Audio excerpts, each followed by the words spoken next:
Hey guys, Dave from Midwest Sports here to talk about one of the latest entries into Head's racket series for this year. This is the Head Graphene 360 Plus Gravity S. I'm going to call it the Gravity S from here on out. It's a long name, but a lot of interesting concepts going on with the Gravity line.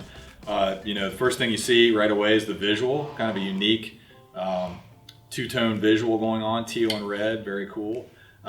This is the franchise. It's going to be backed by Alex Zverev, kind of up-and-coming ATP Tour next-gen player, and the S fits into the line in kind of a unique spot. This has always been kind of the sleeper in the line, in my opinion, from Head's other silos. So the S was always the slightly lighter weight, slightly larger head, maybe slightly wider beam, just bigger sweet spot all around. So Head's taken that a step further with the Gravity S, because part of the whole Gravity concept is that the shape of the head is a little rounder towards the tip of the frame. The idea being raising the sweet spot up towards the tip, which when a better player hits the ball off center, they tend to hit it towards the tip of the frame.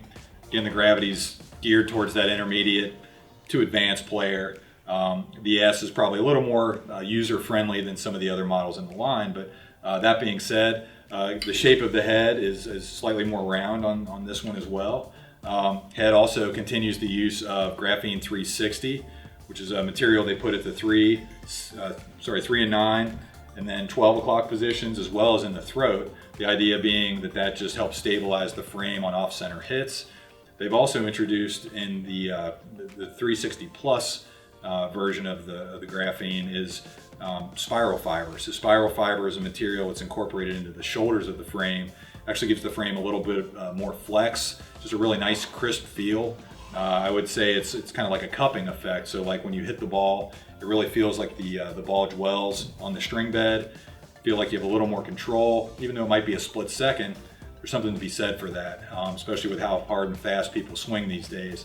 So really does work well together. Another unique update with this version of the S, most of the other S rackets that Head's got in their other silos are 100 square inches. This one's a 104. There's kind of a successful model from another brand that I won't mention that's done pretty well with the 104 square inch head size. So could be something unique here for that player looking for that head size. Again, a little more sweet spot. It's a slightly wider 24 millimeter wide beam, so it's a little thicker than the other Gravity models as well. But it just all adds up to a little bigger sweet spot, a little more forgiveness, but still for a player that takes a pretty full swing. Still weighs in at about 10.7 ounces strung. So it's not a feather-light racket. It still feels relatively substantial. Has pretty decent plow through for a racket that's on the lighter side of the spectrum. So just a really nice complement to the Gravity series, and kind of takes the S version of Head's racket line to another level with the slightly bigger 104 head size, slightly wider 24 millimeter wide beam. So just a really total all-around forgiving package. This is the Head Gravity S.